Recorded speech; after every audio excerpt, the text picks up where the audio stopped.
Hey everyone, this is Borvok. Gonna cover Hal Jordan and the Green Lantern Corps number 46 today. It's part of the Dark Stars Rising storyline. Guy Gardner condemned by the Dark Stars, which is also fake news, just like the last one. It's Guy Gardner who is as a Dark Star condemning.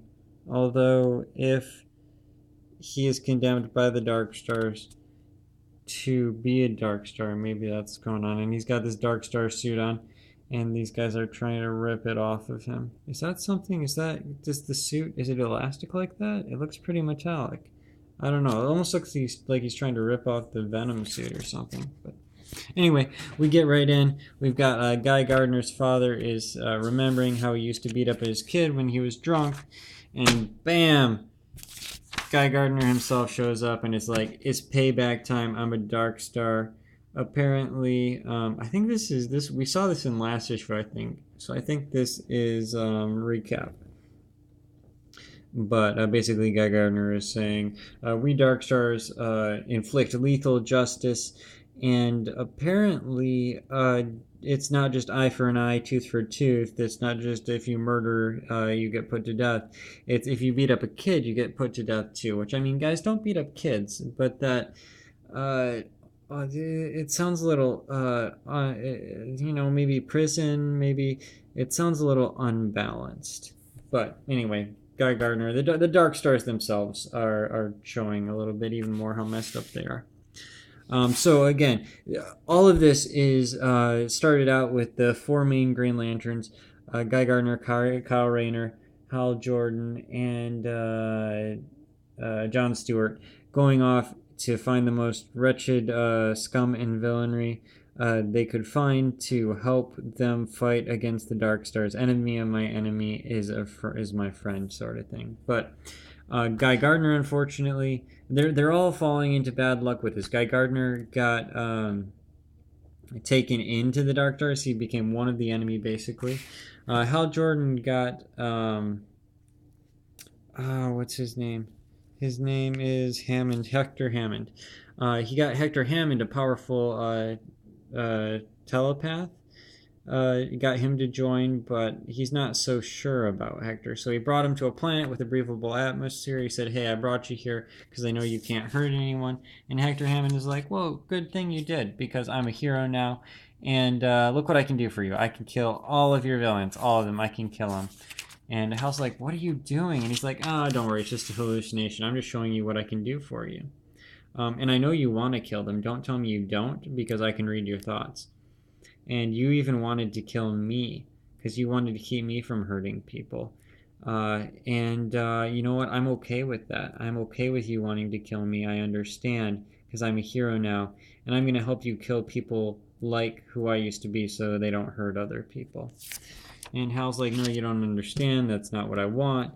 And he's like, "Yeah, it is what you want, but you feel guilty, and I'm going to help you with that too. And basically, how I help you with your guilt is I erase your memory and take away your power." So he doesn't know. He doesn't even know his name anymore. Whew, we're striking 0 for 2. Guy Gardner's joined the Dark Stars. Hal Jordan doesn't even know who he is anymore. Kind of portrayed by Hector Hammond, but Hector Hammond earnestly thinks he's helping. Um, let's see how John Stewart is doing. John Stewart is actually the only one in this book to have any luck, I think.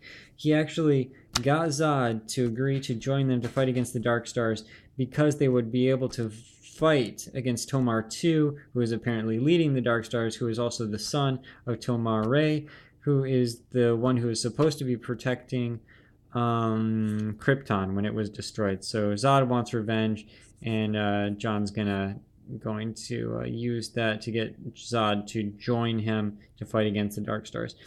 Zod is like, "Hey, I'm gonna totally murderize Tomar-2." And John Stewart's like, "Nah, bro. We're not the Dark Stars. We have a system of law. You can't just murderize somebody. You have to. There has to be due process."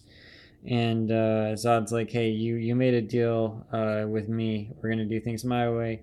And John's like, "Actually, I didn't bring you on for your muscle. I brought you on for your technology." these dark stars, they can teleport all the time. It's really annoying, and you Kryptonians have technology that can stop that. So Zod brings down what is this guy, Eradicator, I guess, and he's like, hey, show me the technologies. And Eradicator does.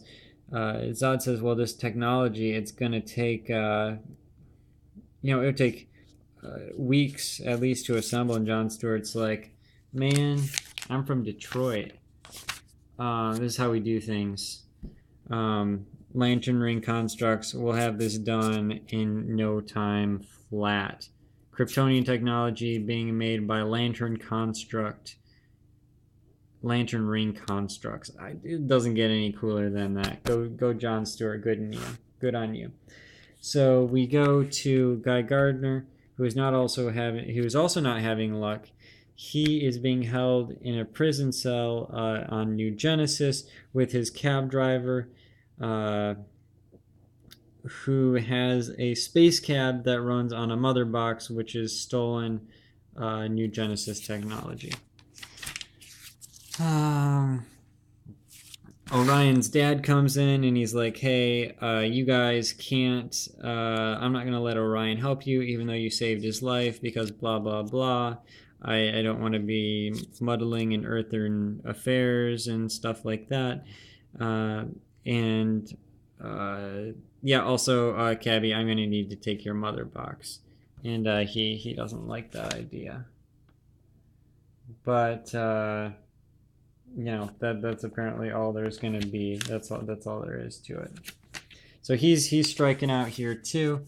Guy Gardner is about to kill his dad, and we get, aside from John Stewart, one more spark of hope when Arkillo says, nah, bro, and he gets him with some tentacles, some Sinestro orange yellow lantern tentacles, and says, basically, if you want to kill your dad, you got to kill me first. Next, we got Mono A Arkillo, round 2, fight. I'm sorry, that's as deep as I can make my voice go. That's what good friends do. He might be a member of the Sinestro Corps, but Arkillo's a good guy apparently, and he's not gonna let Guy Gardner kill his own dad. Friends don't let friends make. You can only control. You can only control your friends so much, but you try not to let not to let your friends make bad decisions as much as you can help them avoid it, and they'll hopefully thank you for it later. But that's a good friend. Good on you, Arkillo. So another good issue. This is actually part 3. Yes. Darkstar Rising Part 3. So the next issue has to be the end of this storyline, I would think. Aren't they usually 4 issues long? We'll see what happens. The past few arcs have flown together. So the guy Venditti, what's his full name? Is it Peter? No, it's Robert Venditti. I'm sorry, Robert. Mr. Venditti, if you prefer. Robert Venditti has been great on this book.